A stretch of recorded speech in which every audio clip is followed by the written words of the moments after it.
The girl in the wheelchair hadn't walked in 4 years, not since the night her mother died.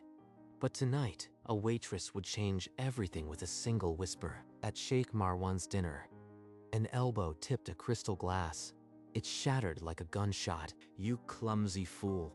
That could have hit my daughter." Amina flinched, her body jerking against the wheelchair restraints, but not a sound escaped her lips. Across the chaos, a waitress named Sophia stopped. Her tray of desserts grew heavy in her hands. That movement. It's not right. If she's really paralyzed, why did her legs twitch? She had seen it before, in children who could walk but were too afraid to try. The sheikh's voice cut through the murmurs. "The dinner is over. Everyone, leave now." She's not paralyzed. She's trapped in grief. And I know what that feels like. And Sophia knew, if she didn't act, that little girl might never walk again. 3 years earlier, Sophia was a pediatric physiotherapy assistant. Her hands knew how to guide small limbs back to strength. You are doing wonderfully, sweetheart. Just one more push, then we'll rest. Her badge read Pediatric Physiotherapy Assistant. And for years, she lived up to every word. Then came the case that broke her. A little girl who, like Amina, had simply stopped walking. Months of therapy, and she never took a single step. I failed her, and I've carried that guilt ever since. So she quit. She traded her scrubs for a server's apron and tried to forget. But tonight, that same empty stare looked back at me from that wheelchair, and I knew I couldn't afford to fail again. Her own mother had given her a gift, a story that made the impossible feel within reach. That story always gave me courage. If I could just whisper it to her. Sophia made a choice. She would risk everything to share that story with the girl in the wheelchair. The dinner resumed, and Sophia watched her chance approach with every course she served. She placed a dessert plate before the little girl, offering a gentle smile. Amina never looked up. "That's enough. Do not hover near my daughter. Understand?" He sees me as a threat, but all I want is to help. Hours later, while clearing the grand hall, she heard the sheikh's voice from his study. "Dr. Van Buren, I need you here by morning. My daughter hasn't walked in 4 years. Name your price. Just bring her here before it's too late." If that specialist takes over, I'll never get my chance. It's now or never. She made her plan. She would approach the girl tomorrow before the specialist arrived. Tomorrow, I'll tell her the story, no matter what. The next morning, Sophia found herself alone with the girl in the silent dining hall. She deliberately let a fork clatter to the floor. Sorry, Amina. May I tell you a story? One my mother told me. It helped me be brave. "What are you doing? Step away from my daughter this instant." You were told not to approach her. Leave immediately. "If you ever speak to her again, I will have you removed from this estate. Do you understand?" But as Sophia was escorted out, she saw Amina's eyes follow her. A silent plea. That whisper was a crack in the wall. She can speak. She can be reached. Sophia walked away, but her heartbeat was a drum of defiance. She knew now it was possible. I'll come back. That story is the key, and I will find a way to give it to her. Later that day, Sophia found the dining room empty except for one small soul. Amina sat weeping in the corner by herself. She can't just be left to drown in her grief. I have to reach her, no matter what the consequences. From her apron, she tore a piece of paper. She scribbled a message, heart pounding with the risk. "I can help you walk. I know a story that might make you brave." She slid the folded note under the dessert plate beside the girl, then stepped back into the shadows. Her breath held. It's from her. She thinks I can walk. Is that even possible? Amina looked up, her tear-streaked face turning towards Sophia, with something flickering in her dark eyes. Hope. There. The seed is planted. If only they don't discover it before it can grow. Sophia slipped away before anyone noticed, carrying both terror and triumph. Now I wait and pray that little girl holds onto that note like a lifeline. The evening's formal dinner had barely begun when Sheikh Marwan stormed in, a crumpled note in his fist. The room went silent. The note read, "I can help you walk. I know a story that might make you brave." Who wrote this? Which one of you dared to interfere with my daughter? I did. I saw her legs move during the chaos. She's not broken. She's afraid. I only wanted to help. You have no right. You are fired. Raid, remove her now. Raid grabbed her arm and pulled her through the dining room. The guest's eyes followed in shock. No, don't take her. I want her here. Let her go. The scream rang out like a bell. Everyone froze. Sheikh Marwan stared, disbelieving. For the first time in years, his daughter's voice was strong. She spoke a full sentence. She's fighting for me. This is proof. Baba, please. I need to hear her story. It's the only thing that's made me feel brave since Mama died. Explain yourself. How could a waitress know how to help my daughter? I wasn't always a waitress. Before I left my village, I was a pediatric physiotherapy assistant. I worked with children who couldn't walk. A physiotherapy assistant? Then why are you serving desserts? Because I failed a child once. I lost my nerve. But when I saw your daughter's legs move, I knew it wasn't paralysis. It was grief. The Sheikh's eyes widened. He glanced at Amina, who was watching Sophia with the first spark of trust he had seen in years. You really believe a story could make her walk? Not just any story. One my mother told me every night. It gave me courage when I was afraid. I think it could do the same for Amina. What story? It's about a little bird with a broken wing. But I need to tell it to her, not explain it. For the first time, Sheikh Marwan didn't interrupt. He looked from the waitress to his daughter, and the wall around his heart cracked open, just enough to let hope through. There was once a little bird with a broken wing, afraid to fly. Sheikh Marwan's face went pale.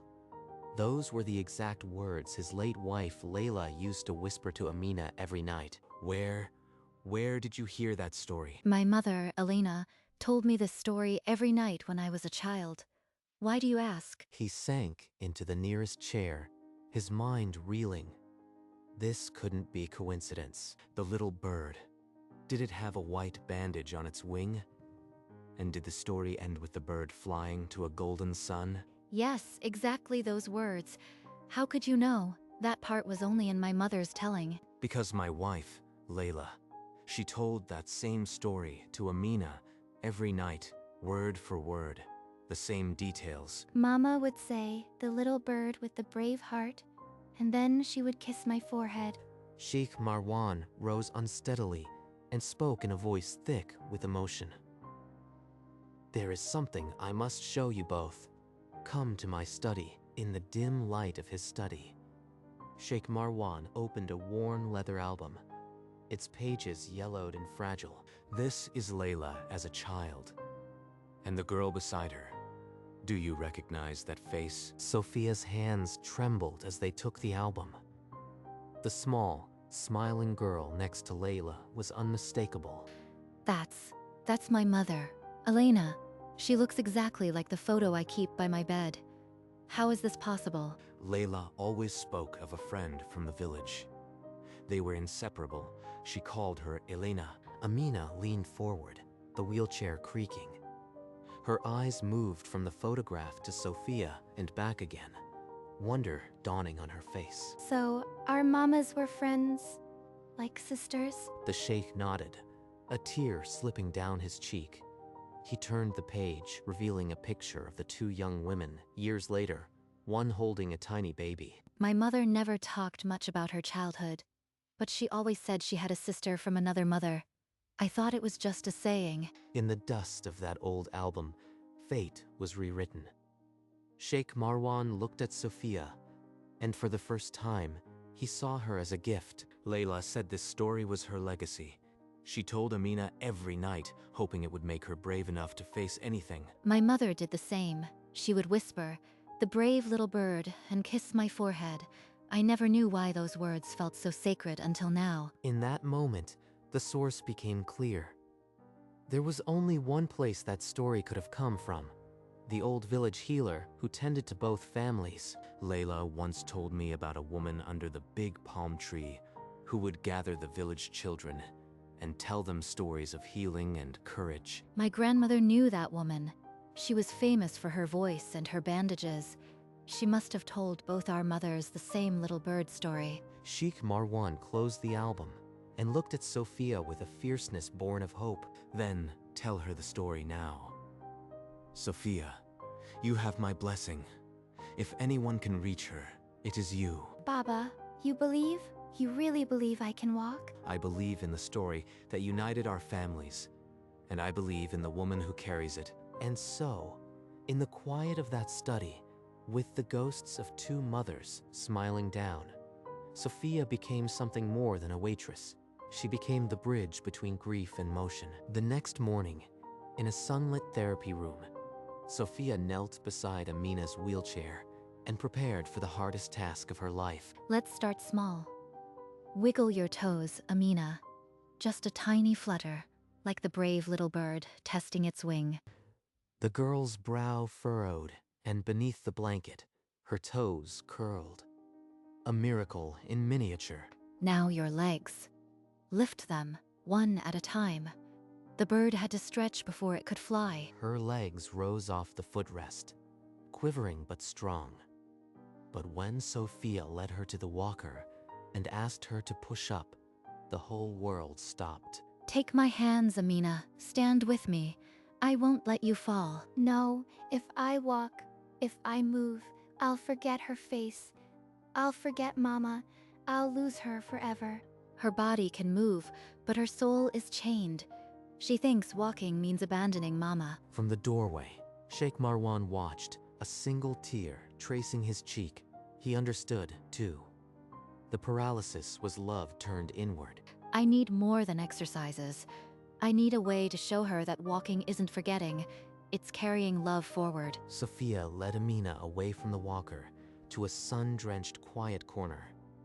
She knelt and took the girl's trembling hands. When I lost my Mama, I stopped talking for months. I thought if I smiled again, I'd be betraying her memory. But then I remembered the story she told me every night. The little bird's Mama had died too, but the bird learned to fly anyway. My Mama used to say that the bird's heart was full of her songs. Exactly. The bird flew because its Mama's love was inside it, not outside. Walking isn't leaving her behind, Amina. It's carrying her in every step. She opened the locket further, showing a photo of her mother, Elena, holding baby Sophia. The resemblance to Layla was unmistakable. Your Mama and my Mama were friends. They both told the same story because they both believed in the brave little bird. They would want you to fly. She's right, Amina. Your mother would want you to fly. We both would. Amina cried into Sophia's shoulder. For the first time, the tears didn't feel like drowning. They felt like letting go of a weight. She's still afraid, but the lock is turning. Now I need to find the right moment and the right words to open the door. Later that day, Sheikh Marwan found them in the therapy room.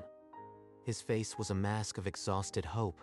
He had been on the phone again. Dr. Van Buren lands in 48 hours. If my daughter still cannot stand by then, I must let him try his methods. Give me one more day, one more attempt. I have a plan, a way to make the story real for her. What plan? We've tried everything. Sophia outlined it. Place Layla's smiling photo just a few steps away. At the story's climax, ask Amina to walk to her mother's image, to show that love can move her forward. She needs to see that walking isn't running from grief, it's running toward her mother's memory. If she can reach that photo, she'll understand. But what if I can't? What if my legs give out and I never see her face again? One day, Sophia, you have exactly 24 hours. If she hasn't taken a step by then, I must try the specialist. I have no other choice. 24 hours to undo 4 years of grief. I have to make every word count. The clock was set. Sophia looked at the photograph of a smiling Layla and began to stage the most important story she would ever tell. Sophia spent the remaining hours crafting a sacred space. She placed Layla's photo on a small table, exactly 3 steps from the wheelchair. The story has to flow like a river, each word a ripple, carrying the bird toward the sky and her toward her mother. She rehearsed the lilt of the opening, the rise and fall of the bird's journey, making sure the rhythm matched the heartbeat of hope. And the little bird looked at the golden sun, its wing healed, its heart full. It spread its feathers And then it struck her, a long-forgotten phrase, a fragment of her mother's voice. Fly to me, little bird. Wait, Mama used to say that. Right at the end, she would hold out her arms and whisper, "Fly to me, little bird." Amina, your Mama Layla must have heard those same words. Our mothers both learned the story with that secret ending. What does it mean? Fly to me was her mama calling her. It's a mother's call. A promise that even if she's gone, her love still reaches out. When I say those words, imagine your mama is holding her arms open for you. Sophia folded the secret into her heart and whispered it once more to herself. The final piece was in place. The next afternoon, the grand sitting room was transformed. Chairs circled a small table, and on it, Layla's photograph glowed in a shaft of sunlight. Amina's wheelchair sat 3 paces from that photo. Her small hands clenched the armrests, knuckles bone white. Please, Layla, if you can hear us, help our daughter find her feet. Are you ready, little bird? Remember, the story is just a mirror. The real courage is already inside you. I am scared, but I want to try. There was once a little bird with a broken wing, afraid to fly. Her voice melted into the silence, each word a thread sewing hope into the air. No one breathed.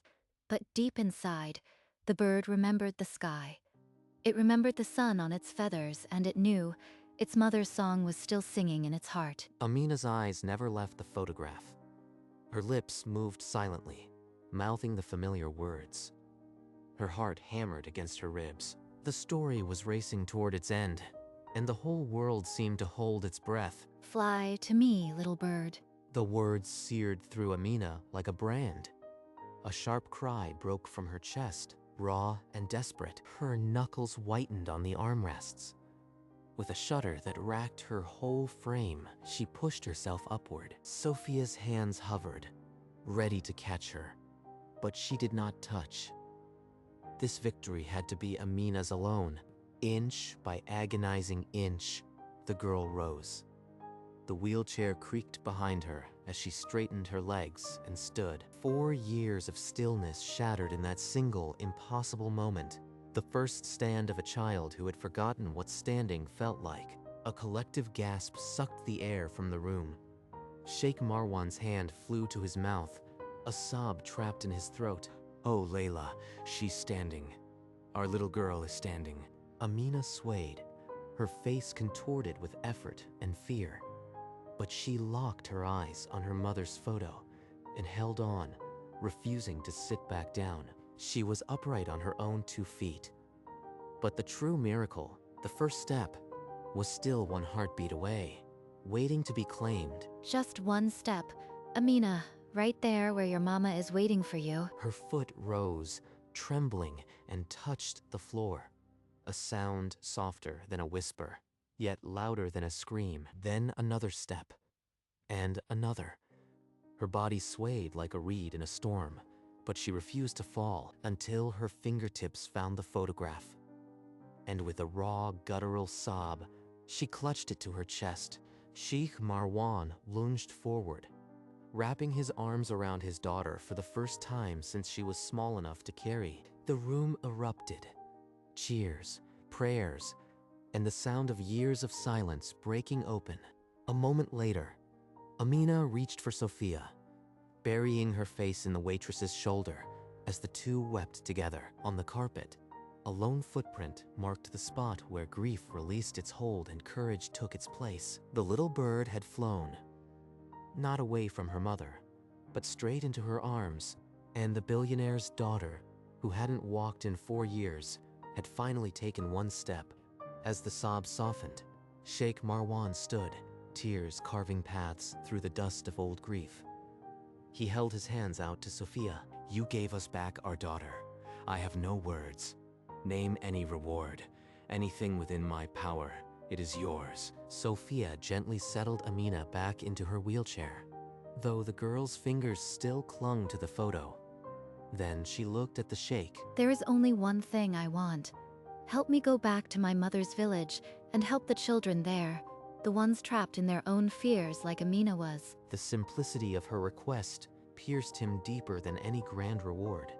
Sheikh Marwan's heart cracked open further. That village was my Layla's home too. I will build a center there, a place of healing in her name, and you, Sophia, will be at its heart. You will give those children what you gave my daughter. Amina looked up from her chair, her tear-streaked face breaking into a brilliant smile. She reached for Sophia's hand. Will you stay with us? With me? Sophia knelt, pressing her forehead to Amina's. The answer was already in her eyes, a promise woven from two mothers' love. Weeks later, the sheikh's car rolled into a quiet village where dust danced in the golden light and time seemed to hold its breath. Amina stepped onto the earth, her wooden cane tapping the stones. Her smile was as bright as the sun overhead. An elderly woman with a face like crumpled silk emerged from a stone house. Her eyes widened with sudden memory. You must be Elena's girl. I would know those eyes anywhere. She and Layla played under my palm tree every evening. She pointed to an ancient palm tree whose roots had cradled two little girls long ago. Sophia's chest tightened with a longing she had never named. This is where the story was born. The little bird, the bandaged wing, my mother heard it right here. She knelt and pressed her palm into the dust. The same ground her mother had run on. The same earth that held her laughter. And then Amina walked. Not toward a photograph this time, but along the very lane where her mother once raced as a child. She walks on the same stones as her mother. Layla, I wish you could see this. In that ancient village, two families, separated by distance but never by fate, finally stitched their roots back together. Back in the city, a grand hall filled with dignitaries and journalists.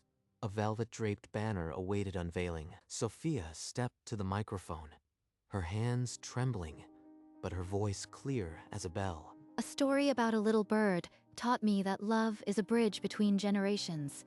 Today, we build that bridge for children still trapped in grief. To my mother, Elena, and to Layla, two friends whose whispered stories became a miracle.